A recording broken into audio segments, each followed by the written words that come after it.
జగన్మోహన్ రెడ్డి గారు తీసుకుంటున్న నిర్ణయాలు వరుసగా షాక్లు తగలబోతున్నాయా? ఎమ్మెల్యేలు ఇప్పుడు రాజీనామాలు చేయడానికి సిద్ధమవుతున్నారు. ఇప్పటికే ఒక లిస్ట్ అయితే వైరల్ అవుతుంది. జ్యోతుల చంటిబాబు, అలాగే పిఠాపురం ఎమ్మెల్యే పెండెం దొరబాబు, పత్తిపాడు ఎమ్మెల్యే పర్వత ప్రసాద్, జగ్గంపేట ఎమ్మెల్యే జ్యోతుల చంటిబాబు వీళ్ళందరూ కూడా వాళ్ళకి సీట్లు రావు అని తెలిసి రాజీనామాలు చేయడానికి సిద్ధమవుతున్నారు అనేది డేట్లు కూడా ఫిక్స్ చేసుకున్నారు. ప్రధానంగా వీళ్ళు తెలుగుదేశం పార్టీలో చేరబోతున్నారు అనేది ఒక ప్రచారం. అది టీడీపీ చేసుకుంటుందా లేదంటే నిజంగా వాళ్ళకి ఆ ఉద్దేశం ఉందా లేదా? ఈ లిస్ట్ కనుక నిజమైతే ఇంకా చాలా మందే ఉన్నారు. దాదాపు 40 మంది ఎమ్మెల్యేలు రాజీనామాలకు సిద్ధపడుతున్నారు అనేది. అందుకే సెకండ్ లిస్ట్ రిలీజ్ చేయడానికి కూడా చిన్న బ్రేక్ ఇచ్చారు జగన్మోహన్ రెడ్డి గారు. రాజీనామాలు పెరిగిపోతున్నాయని. ఇందులో వాస్తవం ఎంత? నిజంగా జగన్మోహన్ రెడ్డి గారు తీసుకుంటున్న నిర్ణయాలు పార్టీని ఇబ్బందులకు గురి చేయబోతున్నాయి.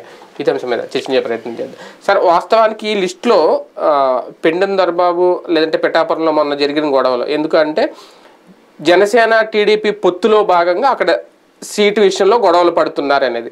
ఓ పక్క ఈ సామాజిక న్యాయం పేరుతో జ్యోతుల చంటిబాబు కానీ లేదంటే పర్వత ప్రసాద్ కానీ వీళ్ళిద్దరూ వైసీపీకి రాజీనామా చేసి టీడీపీలోకి వెళ్ళబోతున్నారు. డేట్లు కూడా ఫిక్స్ చేసుకున్నారు. 31వ తారీఖున ఒకళ్ళు, 2వ తారీఖున ఒకళ్ళు.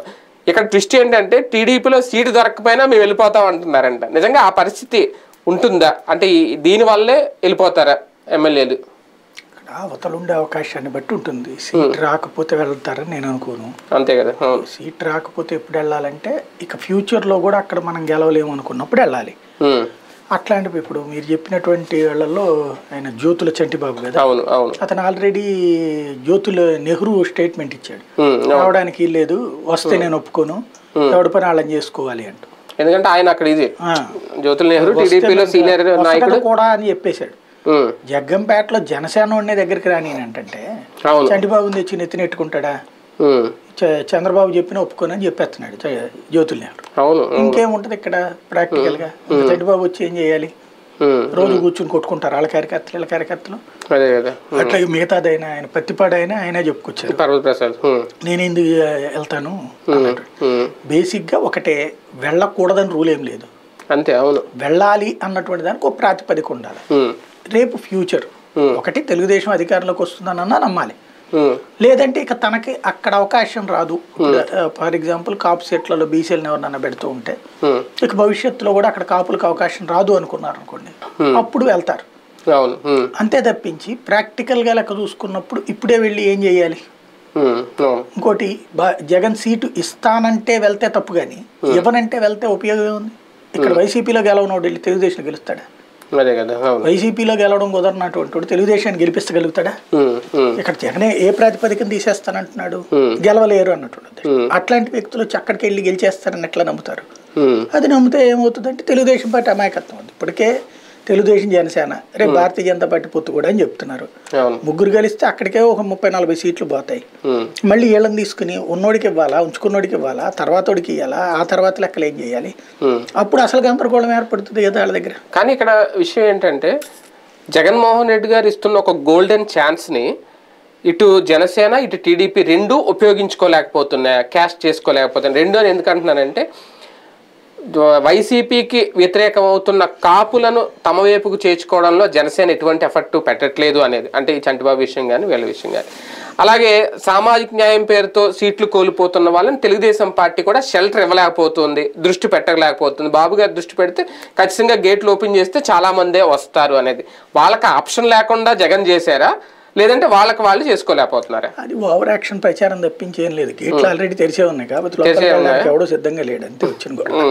అది ఎప్పుడు అంటే ఇప్పుడు మెయిన్ ఏమైపోతుందంటే ఈ వలసలకు కూడా గత్యంతరం లేని పరిస్థితుల్లో ఏ ఇగో ప్రాబ్లంతో వెళ్ళాలి, కానీ మామూలుగా అయితే వెళ్ళాల్సిన అవసరం ఉండదు. ఎందుకు అంటే చంద్రబాబు గారిది ఇప్పుడు ఉన్నటువంటి ఏజ్ పరంగా చూస్తే నెక్స్ట్ ట్రిప్కి వచ్చేటికి 84 చేస్తారు. ఆ టైంలో ఇంకా పార్టీని సస్టైనబుల్ అయినట్లా కుదురుతుంది, లోకేష్ ప్రైసెస్ మీద నడవాలి. అంటే వీళ్ళు వెళ్ళకపోవడానికి కూడా చిన్న కారణం ఏంటంటే ఉండవల్లి శ్రీదేవి లాంటి వాళ్ళు, అంటే రీసెంట్గానే ఆవిడ చేరింది, ఒక ముందే చేరిన అఫీషియల్గా చేరింది. అటువంటి వాళ్ళకి ఒక ఎష్యూరెన్స్ ఇవ్వలేకపోయారు చంద్రబాబు గారు. ఇంకా కొత్త వాళ్ళు వెళ్తే వాళ్ళ పరిస్థితి ఏంటి, దానివల్ల కూడా వెళ్ళలేకపోతున్నారు. అదే నేను అనేది, అక్కడ అసలు టోటల్ ఫెనామినానే చూసుకుంటారు కదా. వాళ్ళ వేగ్గా ఏదో పేపర్ ఒకటి రాసేసాడన్నో లేకపోతే ఎవడో మాట్లాడేసాడన్నో వెళ్ళిపోలేరు కదా. ఇన్నేళ్ల కష్టం, ఒక స్థిరత్వం. ఈ స్థిరత్వం ఇవాళ ఫర్ ఎగ్జాంపుల్ ఇవాళ మనకు ఉందనుకోండి, నాకు ఒక 4-5 శాటిలైట్ ఛానల్స్ వాళ్ళు పిలిచారు రమ్మని. నేనేం అడుగుతున్నాను, నేను అక్కడికి రావాలంటే నేను అక్కడికి రాను హైదరాబాద్కి. ఎందుకు, నా వర్క్ పరంగా ఇప్పుడు పేపర్లు ఎక్కడికక్కడ డివైడ్ అయిపోయినాయి, అక్కడ రావు. అక్కడికి వచ్చి నేను కూర్చుని ఏం చేయాలి, తెలంగాణ వార్తలు చదవాలి. నెంబర్ 2 పాయింట్ ఏంటి, నాకు డిబేట్ పరంగా అయితే కనుక ఇక్కడి నుంచినే బెటరు, మీకు కావాలంటే డిబేట్ చేస్తాను కానీ ఛానల్ నేను నడిపే ఓపిక లేదు. ఎందుకు అంటే ఇవాళ రోజున మళ్ళీ మనం మొదటి నుంచి ఛానల్ ఒక్కొక్కరిని చేర్చుకుని పెట్టుకుని చేసుకుని అంత సెటరేట్ చేశాక అంత సక్సెస్ అయ్యాక ఏం చేస్తారు, ఏదో ఒక పొలిటికల్ అప్లికేషన్ అని మనకంటారు. అప్పుడు మనం బయటకు వచ్చేయాలా, ఈ పొలిటికల్ అప్లికేషన్తో మన వల్ల కాదని. అప్పుడు ఇంత తతంగం కంటే కూడా మన పనేదో మనం చేసుకుంటాం. మనమే మన జీవితంలోనే పెద్దగా ఆస్తులు పాస్తులు లేకుండానే మనమే ఎంత ఆలోచిస్తుంటే మొత్తం వ్యాపారము వ్యవస్థ అన్నీ ఉన్నటువంటి ఎంత ఆలోచిస్తాడు. రేపటి భవిష్యత్తు తెలుగుదేశం పార్టీలో after Babu what about future అనేటువంటిది రేపు పొద్దున పొరపాటున తెలుగుదేశం గెలిచి అది అధికారంలోకి వచ్చి అది జనం మధ్యలో ఏమన్నా పాజిటివ్ సిగ్నల్స్ తెచ్చుకుని చంద్రబాబు తర్వాత లోకేష్ ముఖ్యమంత్రి అయ్యి ఆయన ఆధ్వర్యంలో ప్రభుత్వం నడిచి బాగానే ఉందని భావిస్తే అప్పుడు టెంపర్మెంట్ ఉంటుంది. అంటే లోకేష్ గారి సక్సెస్ చూడాలి ఫస్ట్, అంతే కదా, చూసిన తర్వాతే ఇవాళ రోజున ఇక్కడ ఏమైందంటే కాంపిటీషన్ ఏజ్ లెక్కేసుకోవాలి. చంద్రబాబు నాయుడు వయసుకి జగన్మోహన్ రెడ్డి వయసుకి చూసుకుంటే అసలు హస్తం శశాంకం తేడా. చంద్రబాబు నాయుడు గారి బిడ్డ వయసే కదా అవుతుంది. కాబట్టి అటు లోకేష్ వయసుతో సమానంగా ఏంది ఉంటుంది. ఈ దశలో ఎక్కడ జగన్ కి ఇంకొక 20-30 ఏళ్ళు రాజకీయం ఉంటుంది. ఇతన్ని కాదని అవతలకి వెళ్ళిపోయి సక్సెస్ కాకపోతే రెండుకి చెడ్డరు ఎవడవుతాడు కదా.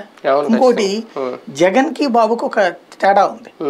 జగన్మోహన్ రెడ్డి ఇంతకుముందు తొలినాళ్లలో తనను తిట్టినోళ్ళని అంటే కాంగ్రెస్లో ఉండి తిట్టారు కాబట్టి అట్లాంటి వాళ్ళందరినీ ఎలవ్ చేశాడు. తర్వాత తనను తిట్టిన వాళ్ళల్లో ఒక రఘురామకృష్ణరాజునే దూరం పెట్టాడు. అది కూడా గత్యంతరం లేక వాళ్ళు ఐపాక్ వాళ్ళ సర్వే కారణంగా ఇచ్చాడు. అతన్నే దూరం పెట్టినప్పుడు మిగతా వాళ్ళు తిట్టిన వాళ్ళని ఇప్పుడు 23 మంది 8 సార్లు తిట్టిళ్ళారు.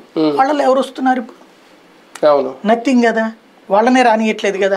ఆ బుట్టారేణుకి బతిలాడగా ఆవిడకి ఇస్తారంటున్నారు. అంటే తిట్టలేదు ఆవిడ కూడా. నేను తెలుగుదేశం పార్టీ వాళ్ళు పిలిచారు వెళ్ళానంది కానీ ఇది నియోజకవర్గ అభివృద్ధి అన్నది తప్పించి ఎక్కువ మాట్లాడాలి. ఆదినారాయణ రెడ్డి ఇట్లాంటి వాళ్ళలాగా మాట్లాడాలి. కాబట్టి తనను తిట్టేటువంటి వాళ్ళని అతను అంగీకరించడు. తెలుగుదేశంలోకి వెళ్ళాలి అంటే తిట్టాలి. ఇప్పుడు శ్రీదేవికి మళ్ళీ జీవితంలో తలుపులు తెరవడు, అట్లాగే మేకపాటికి జీవితంలో తెరవడు తలుపు. కోటన్ రెడ్డికి ఖచ్చితంగా కోటన్ రెడ్డి తెలుగు ఏం చేస్తున్నాడు, జగన్ తిట్టకుండా అధికారులను తిట్టూరుకుంటున్నాడు. కాబట్టి అతను కొంత ఆప్షన్ ఉండొచ్చు ఫ్యూచర్ లో. అట్లాగే 4 ఆయన ఆనం ఆయన్ని సచ్చినా రానిడిక. అతని జగన్ యాటిట్యూడ్ ఏంటంటే నువ్వు వ్యతిరేకించి పో అవతలకి, వ్యక్తిగత దూషణ తనని విమర్శించే వాళ్ళని పట్టించుకోడు. ఇప్పుడు వీళ్ళందరూ వెళ్ళి అటు చంద్రబాబు దగ్గర ఫ్యూచర్ లేక ఇక జగన్ దగ్గర అవకాశం లేక ఆల్టర్నేటివ్ పోనీ పవన్ కళ్యాణ్ ఉండుంటే వీళ్ళు ఒక పిల్లి మొగ్గేసి అవసరమైతే తేడా వస్తుంది. కాబట్టి అక్కడ భయం ఏంటంటే ఇవాళ రోజున ఎష్యూరెన్స్ అన్న ఉండాలి. ఇప్పుడు జ్యోతుల నెహ్రూ తీసే జ్యోతుల చెట్టుబాబుకి ఇస్తానంటే వెళ్తాడేమో, లేదు మీరు చెప్పినటువంటి పత్తిపాడికి ఆయన ప్రసాద్ గారిని కాకుండా వేరే వాళ్ళకి ఇస్తానంటే అక్కడ అవుతుంది అనుకుంటే వెళ్తారు. ఈవెన్ వాళ్ళ రోజా కూడా ఏం చెప్పింది, ఆయన ఏ నిర్ణయం తీసుకున్నా నేను ఓకే అని. కాబట్టి ఇవాళ రాజకీయం అనేటువంటిది జగన్ ఏ నిర్ణయం తీసుకుంటే అదే జరుగుతుంది. దానికి రివర్స్ లో వెళ్ళేటువంటి వాళ్ళలో తెగించి ఇక మనకి రాజకీయం ఎట్లున్నా సరే నేను తెట్టుకు రాగలను అనేంతటి టెంపర్మెంట్ ఉన్న వాళ్ళు వెళ్ళొచ్చు. వాళ్ళు ప్రస్తుతం తక్కువ ఉన్నారు. అంటే వీళ్ళ దగ్గర ఒక 40-50 మంది అనుకున్నారు, అందులో ఒక 4-5 మాక్సిమం.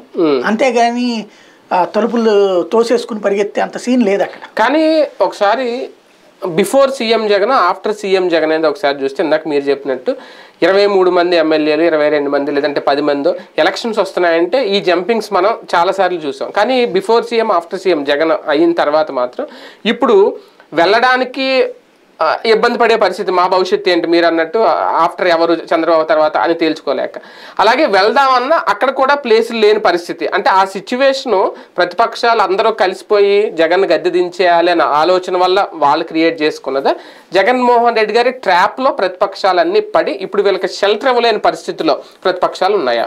పవన్ కళ్యాణ్ ఆలోచన ధోరణి వల్ల జరిగింది ఇదంతా. జగన్ తప్పు కాదు, బాబు తప్పు కాదు, లేదా వీళ్ళిద్దరు రైటు కాదు.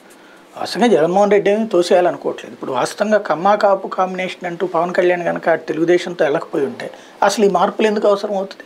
అంటే ఆయన తోసేయాలనుకోలేకపోయినా ఇటువంటి నిర్ణయాలు తీసుకుని వెళ్ళిపోవడం అనేది రాజకీయాల్లో సహజం కదా. ఎవరో ఒక పార్టీని అంటిపెట్టుకుని ఎవరో ఉండరు, మారుతూ ఉంటారు. అటువంటిప్పుడు వీళ్ళకి అవకాశం లేని సిచ్యువేషన్ ఇప్పుడు చూస్తున్నాం మనం, వెళ్ళలేకపోవడం అనేది. నేను అంటోందే పవన్ కళ్యాణ్ తెలుగుదేశంతో పొత్తు పెట్టుకోవడం వలన ఈ మార్పులు చాలా ఎక్కువ అవసరం అవుతున్నాయి, లేకపోతే అది పరిమితంగా ఉంటాయి. అది అవును, అది మామూలుగా ఏ తీవ్రమైన అసంతృప్తి అసమ్మతం ఉన్న వాళ్ళ చోట జరుగుద్ది. కానీ 3 విడివిడిగా పోటీ చేస్తే అవును అసలు 99% ఉండవు. 1%ని అతను భరించేవాడు. పవన్ కళ్యాణ్ తెలుగుదేశంతో పొత్తు పెట్టుకోవడం వల్ల ఇన్ని మార్పులు జరుగుతున్నాయి. Simple logic. ఎందుకు అక్కడ 2 కులాల ఈక్వేషన్స్ కలుస్తున్నాయి. ఆ 2 కులాలతో పాటు ఇంకే కులాలు కలిస్తే లెక్కేసుకుంటారు. అప్పుడు మిగతా కులాల్లో ఎవరికి అసంతృప్తి ఉందో లెక్కేస్తారు. వాళ్ళల్లో బీసీల్లో ఫర్ ఎగ్జాంపుల్ ఏ కులపు వాళ్ళు ఎక్కువ ఉన్నారు, ఈ లెక్కలు ఉంటాయి. ఇట్లాంటి ఇన్ని సమీకరణాలకు కారణం అవుతుంది పవన్ కళ్యాణ్ నిర్ణయం. అంటే వాళ్ళ బలం పెరగడం, వైసీపీ బలహీనం అవ్వడం అని కూడా అనుకోవచ్చా? మరి బలహీన పడేటట్టయితే కనుక జగన్ నిర్ణయాలు ఇట్లా మార్చుకోడు. ఇప్పుడు బలం తగ్గడం వల్ల నిర్ణయాలు అనేది పొత్తుల్లో ఎత్తు అంటారు, అంతేగాని బలహీన పట్టడం అనేది ఎప్పుడు ఉంటుందంటే గత్యంతరం లేక ఎవడో ఒకడు రా అని చెప్పి అనుకునేది బలహీన పడినప్పుడు. ఇక్కడ ఆ సిచ్యుయేషన్ కాదు కదా. ఒక అధికారంలో ఉన్న పార్టీ బీసీలను అంత పెద్ద ఎత్తున పెడుతుందంటే తెగింపు అవుతుంది. అవును, ఇప్పుడు బలహీన క్యాండిడేట్లను పెడుతున్నారు అంటారా? దానికి లేదు కదా. వాళ్ళ ఎత్తుకి ఇతను ప్రతి ఎత్తు. వాళ్ళ ఎత్తు ఏంటి? అందరం కలవటం. దానికి వీళ్ళ ప్రతి ఎత్తు ఏంటి? ఇప్పుడు షర్మిలను అడ్డం పెట్టి జగన్ దగ్గర నుంచి కాసిన ఓట్లు లాక్కోవాలని తెలుగుదేశం భావిస్తుంది. షర్మిలని కాంగ్రెస్ పార్టీ అధ్యక్షురాలు చేయించి జగన్ పాజిటివ్ ఓట్ల నుంచి ఒక 5 లాగిద్దాం అనేది. అట్లాగే జగన్ వ్యతిరేక ఓట్లన్నీ పోలరైజ్ చేసుకుని పవన్ కళ్యాణ్ బీజేపీ అందరిని కలుపుకుని అదొకటి. అంటే ఇప్పటిదాకా వాళ్ళకున్న ఎస్టిమేషన్ ఏంటి? జగన్కి 50 నుంచి 52% ఓట్లు ఉంటాయి. ప్రభుత్వ వ్యతిరేకత వలన 2%, 3% పోతాయి. అదే సందర్భంలో వీళ్ళకి 40+6 46 కలిసినాయి. కానీ ఈ 6 అనేటువంటిది యాంటీ జగనే కదా. ఇంకా కొత్తగా యాడ్ అయ్యేది ఏంటి? జగన్ ఓట్లలో కొంత చీల్చగలగాలి. వీళ్ళకి 46కి ప్రభుత్వ వ్యతిరేక ఓటు అనేటువంటిది 2 యాడ్ అయితే 48 అవుతుంది. కానీ అక్కడేం కావాలి? ఇంకా చీల్చాలి. జగన్కి అనుకూల ఓటు తగ్గిస్తే కానీ వీళ్ళ విజయం సాధ్యంగా. ఇప్పుడు మనం పైకి ఎదగడమా లేకపోతే మన స్థాయికి ఆనందించడమా? ఇప్పుడు వీళ్ళ ప్రయత్నం రెండవది. జగన్ని దాటే స్థాయికి 50% ఓట్లు తెచ్చుకునే స్థాయిలో ఇప్పుడు తెలుగుదేశం లేదు. జనసేనతో జట్టు కట్టినా సాధ్యం కాదు. కాబట్టి జగన్ని మన స్థాయికి దించేస్తే పోలా అనేటువంటి ఫినామినా ఇప్పుడు నడుస్తుంది. జగన్ గెలుపుకి క్యాడర్ ఒక పార్ట్ అనుకుంటే మొన్న, ఇప్పుడు అదే క్యాడర్ని ఆయన ఈ నిర్ణయాలతో దూరం చేసుకుంటున్నారు. పోనీ వీళ్ళు ఒకళ్ళు వెళ్ళినా 4 వెళ్ళినా, పోనీ వాళ్ళు చెప్పిన 40 మంది ఎవరు వెళ్ళినా వాళ్ళతో పాటు కొంత క్యాడర్ కూడా వెళ్ళిపోతుంది కదా. పోనీ అభ్యర్థులు అంటే దొరుకుతారు కానీ పోయిన క్యాడర్ని ఆయన ఎలా వెనక్కి తెచ్చుకుంటారు? క్యాడర్ అనేటువంటిది ఎప్పుడు కూడా లీడర్ వెనకాల ఉంటుంది కానీ లోకల్ నాయకుడు వెనకాల ఉంటుంది. లోకల్ నాయకులతో వచ్చేవాళ్ళు ఆయారాం గయారాం అంటారు. అంటే లోకల్ లీడర్తో కూడా కొంత క్యాడర్ ఉండదా? క్యాడర్ అనేటువంటి వాళ్ళు పార్టీ బేస్డ్ మీద వస్తారు, వ్యక్తి బేస్డ్ మీద రారు. వ్యక్తి బేస్డ్ మీద వస్తే అనుచరులు అవుతారు. కార్యకర్తలు జగన్ చూసి వెళ్తారు కానీ లోకల్ గా ఉన్నటువంటి చంటిబాబు, ప్రసాద్ లేకపోతే వీళ్ళ లెక్కన ఉండరు. మన కోటమిరెడ్డి శ్రీధర్ రెడ్డి గారు ఉన్నారు నెల్లూరు రూరల్. ఆయన వెళ్ళిపోయినప్పుడు ఆయన అంచనలతో మాట్లాడారు, మీటింగ్ పెట్టుకున్నారు. ఆయన కూడా చాలా మంది ఆయనతో పాటు వెళ్ళిపోయారు అని కదా. ఇప్పుడు వైసీపీ మంది వెళ్ళారు అంటారు. ఎంతమంది ఉన్నది, ఎంతమంది వెళ్ళింది, ఎంతమంది? ఇవన్నీ ఎట్లుంటాయంటే మొన్న సభకు 10 లక్షల మంది వచ్చినట్టు ఉంటుంది విజయనగరం సభ. ఇప్పుడు అంటలేదు అనుకోండి, ముందు 6 లక్షలు 10 లక్షలు అని చెప్పినట్టు ఉంటుంది. ప్రాక్టికల్ కాన్సెప్ట్ ఏంటంటే పార్టీని నమ్ముకున్న కార్యకర్త ఎక్కడికి పోడు. ఈ నాయకుడితో పాటు వచ్చిన కార్యకర్తలు ఇతనితో పాటు వెళ్తుంటారు. అంటే అదొక గ్రూప్ పాలిటిక్స్ అంటారు. ఏ పార్టీకి అయినా సరే కొంతమంది, ఇప్పుడు పెద్దిరెడ్డి ఉన్నాడు అనుకోండి, ఆయన ఎక్కడికి వెళ్ళినా ఒక టీం ఆయనతో పాటు ఫాలో అవుతుంది. కాంగ్రెస్ నుంచి వైసీపీకి వచ్చింది, రేపు పొద్దున ఆయన ఇంకో పార్టీకి వెళ్ళినా ఉంటుంది. అది ఒక దళం, కొంతమందికి స్ట్రాంగ్ హోల్డ్ ఉంటుంది. అట్లా పరిటాల సునీతకో, పరిటాల శ్రీరామ్కో, లేకపోతే అతని పేరు పెద్దిరెడ్డి రామచంద్రారెడ్డికో, ఇట్లాంటి కొంతమందికి ఉంటుంది. మిగతా వాళ్ళది అనుచర వర్గం అదేమో. అది ఒరిజినల్ కార్యకర్తలు ఎక్కడికి పోరు, వీళ్ళ పార్టీ కార్యకర్తలే అంతే. వాళ్ళు ఏంటంటే నాయకుడు మారినప్పుడు మమ్మల్ని కలిపికెళ్తే మేము ఉంటాం, లేకపోతే పక్కకు పోతాం. అప్పుడు సపోర్టింగ్ ఓట్ బ్యాంక్ తగ్గుతుంది. ఎందుకంటే వీళ్ళు కష్టపడాలి కదా. అవును, పట్టించుకోకపోతే పట్టించుకోరు వాళ్ళు కూడా. తెలుగుదేశం పార్టీకి ఇటువంటి పరిణామాలు ఒక రకంగా మోరల్గా సపోర్ట్ ఇస్తాయా, ఫిజికల్గా కూడా సపోర్ట్ అవుతుందా? అంటే పర్సన్స్ రావడం, లేదంటే ఒక ప్రచారం మాత్రమే ఒక సపోర్ట్ అవుతుందా? వస్తే ఖచ్చితంగా అది మోరల్ సపోర్ట్ అవుతుంది. ఖచ్చితంగా, అవును. వస్తే రాకుండా జరిగింది అనుకోండి, 4 రోజులు పోయాక ఏమంటారు, ఏంటి అని అడుగుతారు. అవును, మాటలే కదా. ఇప్పుడు ఫర్ ఎగ్జాంపుల్ ఉప ఎన్నికలు ఇవాళ రోజుని చెప్తే ముందస్తు ఎన్నికలు అంటే ఇవాళ నోటితో కూడా నవ్వడు ఎవడు. ఆ రోజుల్లోనే మనం చెప్పాం ముందస్తు లేదు పాడు లేదు ఎవడు పెట్టడని. అప్పుడు మనల్ని చూసిన వేరు, ఇప్పుడు వాళ్ళని చూసి మనం నవ్వట్లా. కానీ నిజమైతే అయిందిగా ప్రాక్టికల్గా. ఇదైనా ఎగబడి వచ్చేస్తారనేది భ్రమ. ప్రస్తుతం ఉన్న పరిస్థితుల్లో ఇక నాకు జీవితంలో నా నియోజకవర్గంలో అవకాశం రాదు అనుకునేటువంటి వాళ్ళు మాత్రమే మారుతుంటారు. జగన్మోహన్ రెడ్డి గారికి వైసీపీకి కూడా ఒక షాక్ అవుదా ఈ పరిణామం? వస్తే ఖచ్చితంగా భారీగా వెళ్తే కనుక షాక్ అవుతుంది. ఒకళ్ళిద్దరు పోతే కనుక లెక్కలోకి రాదు. అంటే నిజంగా పంపించకుండా వాళ్ళ దగ్గర ఉంచి ఎంతమందికని జగన్మోహన్ రెడ్డి గారు రేపు పొద్దున్న వేరే వేరే పదవులు ఇచ్చి లేదంటే ఎమ్మెల్సీలు ఇంకోటి ఇచ్చి ఎంతమందిని ఆపగలుగుతారు? అందుకే కదా ఆయన ఏం ఆపుతానంటలేదు కదా, చెప్పేస్తున్నాడు కదా. ఎవరికైతే కొంతమందికి ఏదో హామీలు కూడా ఇస్తున్నారు. అవును, ఆ వ్యక్తిని బట్టి. కొంతమందికి వచ్చేటప్పటికి కుల ఈక్వేషన్ల కారణంగా మార్చిన వాళ్ళకి ఆ మాట ఇస్తున్నాడు. లేదు గ్రౌండ్ లెవెల్లో ఒక 15-20 మంది అయితే వ్యక్తిగతంగా వాళ్ళ పెర్ఫార్మెన్స్ బాగాలేదు. ఇప్పుడు బేసిక్గా వస్తున్న సర్వేలు అన్నిట్లో కూడా జగన్కి 50 నుంచి 52% ఓట్లు వస్తాయి అని చెప్తున్నారు. చంద్రబాబుని సీఎంగా కోరుకున్నది 30-35% మంది అని చెప్తున్నారు.